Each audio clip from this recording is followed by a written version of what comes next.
I'm Debora Grandison, and I'm from Baldwin, Missouri. I'm a poet and inspirational writer and speaker. I'm a mother of 2 adult children. I have a very strong family history of heart disease. My father died of a stroke. His brother died 3 months to the date of a heart attack, and I lost a brother at 35 to a massive heart attack. My first experience with my heart-related issue, it began when I was in my 26th week of pregnancy with my second child. I went into preterm labor and I was rushed to the hospital. The first thing the doctors asked me was, "How long have you had a heart murmur?" And I had never been told that I had a heart murmur. That was really challenging because I had been in, I thought, really good health up until that point. And I was told that they were going to give me a medication to stop the labor. They gave me a medication that actually tripled my heart rate. It was really a very frightening experience. My daughter was there at the hospital. She was 3 years old.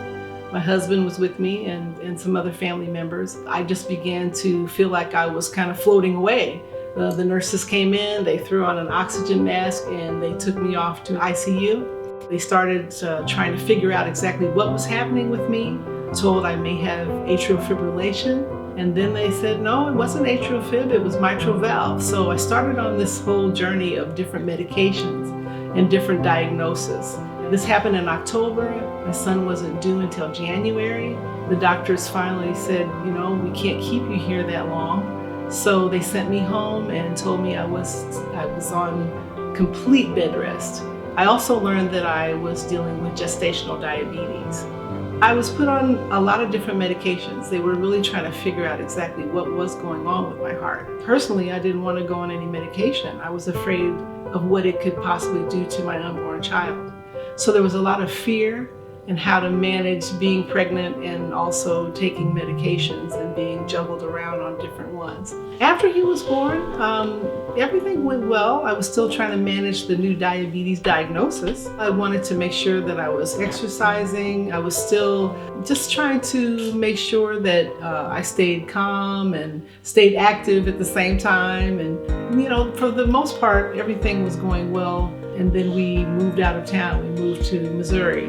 When I got here, a lot of the doctors, they listened to my heart, but they didn't have answers. So I started out with Holter monitors, cardiac catheterizations, chemical and medical stress tests, and I was experiencing more symptoms when I got here.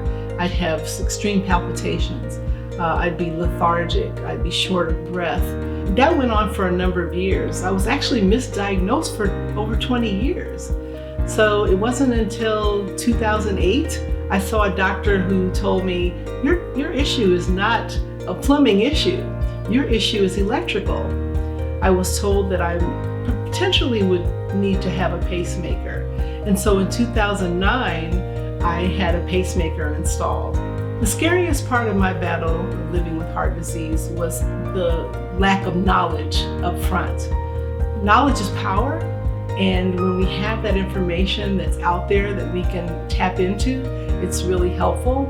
I believe the American Heart Association had a role in my survival and health because they are all about educating when it comes to cardiac awareness and disease, educational tools, how to eat right, to live the best life possible.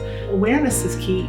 We're losing too many people to heart disease. I'm really grateful for everything that the American Heart Association does because it also allows a platform for me to share my story as a survivor and prayerfully help other people so that they can live their best life possible as well.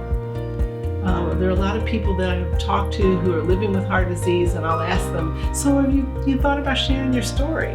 And most people are really afraid to do that, or they're not comfortable. Knowledge is power, as I said before, and if we come together and we share our story and we understand the importance and the significance of it, then we can make a difference and we can, help save lives.